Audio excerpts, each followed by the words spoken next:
Sorry, folks. Wanted you to see the whole thing, but I didn't want this video taken down.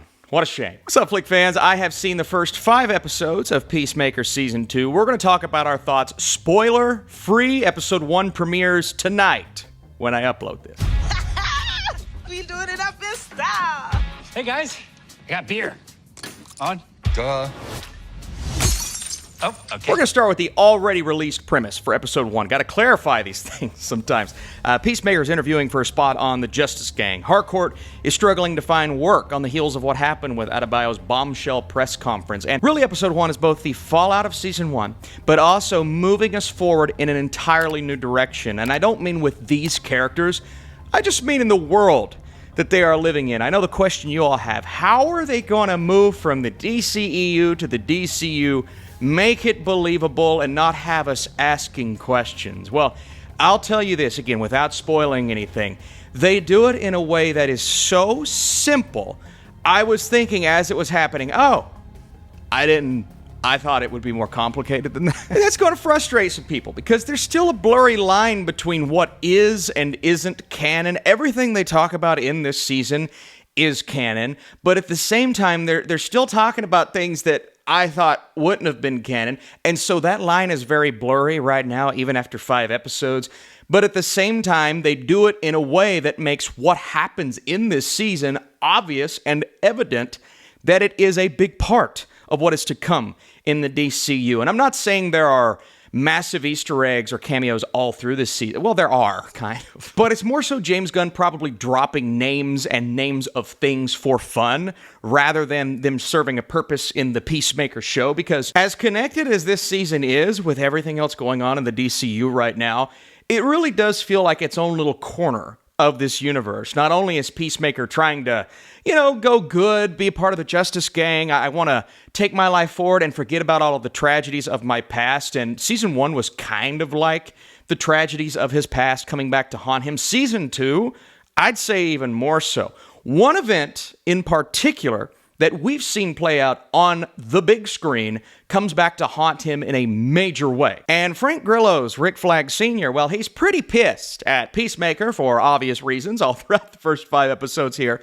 And I love the role that Grillo played here, not only playing it completely serious, even in the intro, and we'll talk about the intro here in just a second, which was magnificent, but you can just tell this guy is so good at what he does, so believable, one of the best actors in the show, but I loved his presence in these first 5 episodes. I'm not going to say a villainous presence, but the reasoning behind why he's so pissed at Peacemaker kind of pushes him in that direction, and he's playing the antagonist, or one of the antagonists in the first 5 episodes. I say one of the, because it's not all about Peacemaker within these first 5 episodes. I mentioned Harcourt. She's the one that has taken everything that played out in Season 1 on her shoulders, and for some reason, she's the one being targeted. Can't even find a job right now, even though she served our country for so many years, and so she's pissed. She's, beating people up. I loved the action sequences between her and others, by the way. She does a great job physically. She's probably the second most important character, other than Christopher, this season, and so that was pretty cool to see. I want to give a shout out to Eagly. Eagly is awesome. We loved him in Season 1. He, the bird, has his own little subplot here. Now, I loved what he had to do before it all amps up and revs up, and that was so fun to see some action sequences with this CGI bald eagle. That was awesome. Michael Rooker plays a role in Eagly's story this season. While I love what it does for Eagly, and again, those action sequences are so much fun, maybe my MVP of the season, whenever we focus on what Rooker's involvement is in that, I felt like they were trying to be funnier than they actually were, and it always felt as if this was taking away from the more important story at hand. Like, I want to be with Peacemaker right now. I'd even rather be with Grillo or, Harcourt's character. Something that feels more significance to the story that they are telling, and we'll get into the multiversal elements. But I didn't really like the role that he played, and that's crazy because they are longtime collaborators. So that's a weakness of this season. Another weakness, and I hate to say this, is vigilante. Well, I'm not going to say it's a weakness. It's not taking away from anything, but I loved him so much in Season 1. And in Season 2, through these first 5 episodes, it feels like he doesn't have a lot to do or say. Son of a bitch! There are a couple of ongoing gags that I found to be fairly funny. One moment where he's outside of a restaurant talking on the phone. That was really good. But, I found him to be so hilarious last season, and I'm not getting that so far. It's more so the emotional side of him that we see towards the end of these 5 episodes rather than the humor, and I'm thinking, well, that's good, but the humor's not working. John Economos is back, one of my favorite side characters here, and he's doing everything he possibly can not to be on Peacemaker's bad side, like not help the enemy too much, but that's kind of his job in the midst of this season. I won't go any further than that, but that was really fun to see kind of the back and forth emotionally, and again, I keep going back to the word emotionally. This is a very emotional season of television. Like, it's all about a guy that John Cena is playing who knows he's not wanted in this world. Like, the Justice Gang doesn't want him.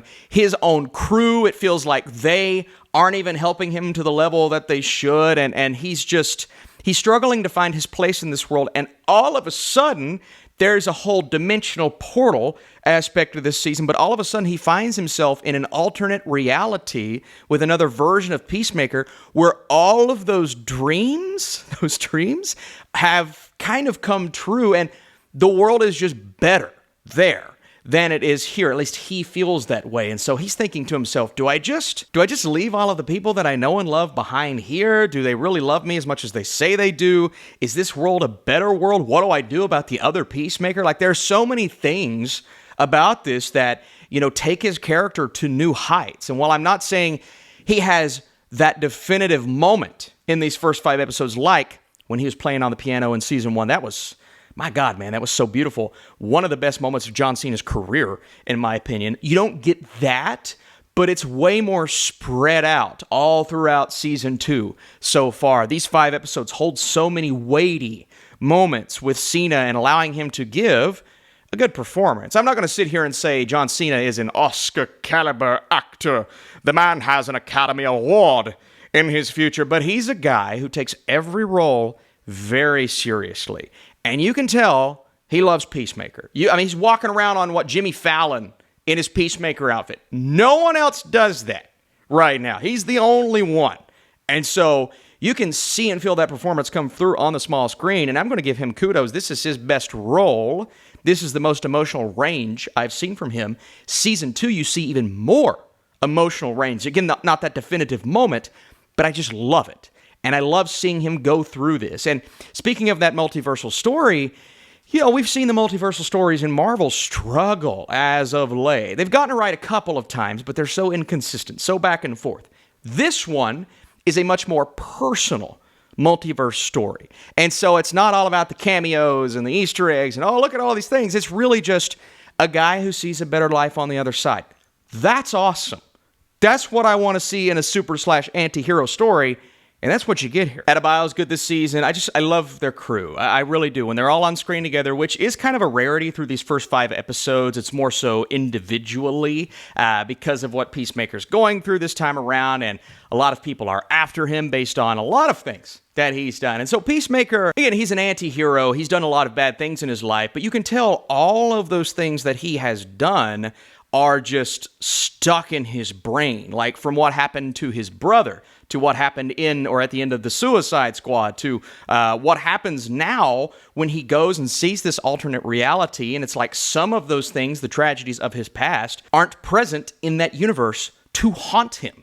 And he's thinking, is it worth me just leaving everything I know and love behind? Again, man, that's a really cool story. Now, this season as a whole, oh, by the way, before we get into that, Tim Meadows, you're talking about comedic timing, and I will say season 2 is less funny than season 1. It's much more emotional, but less funny.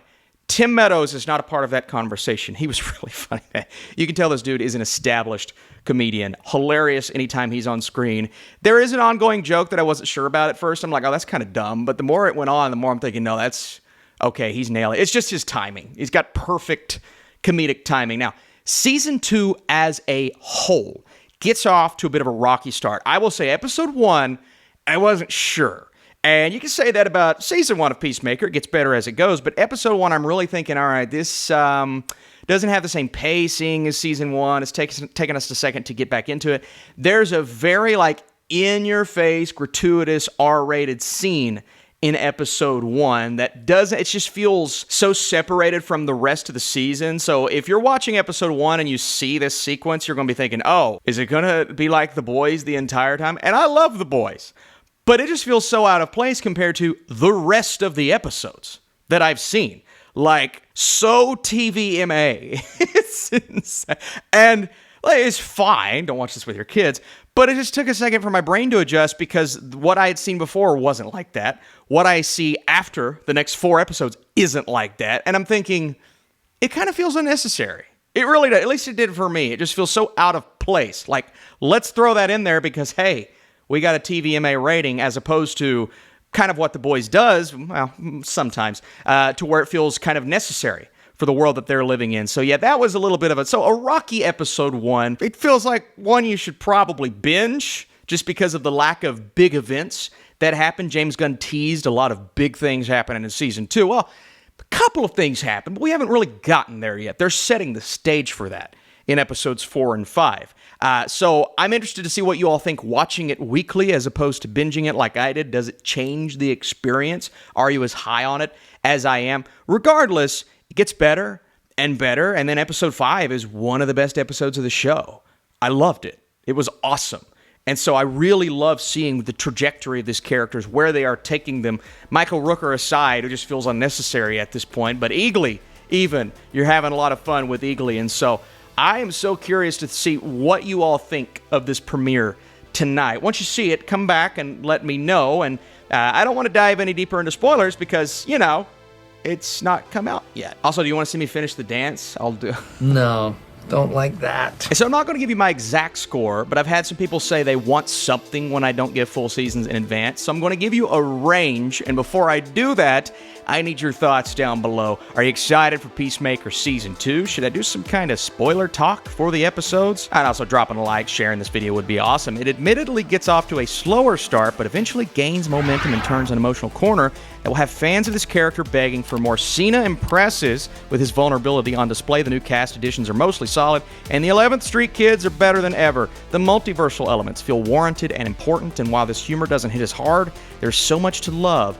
about how personal it all feels. Like I said, solid start, gets a little better, couple of storylines I didn't love, but everything else on display is working, and this feels like James Gunn's baby. It feels like John Cena's baby, and that's cool to see. Also, I have to wait a while for episode 6, and that kind of sucks. Thanks for watching. I'll see you soon.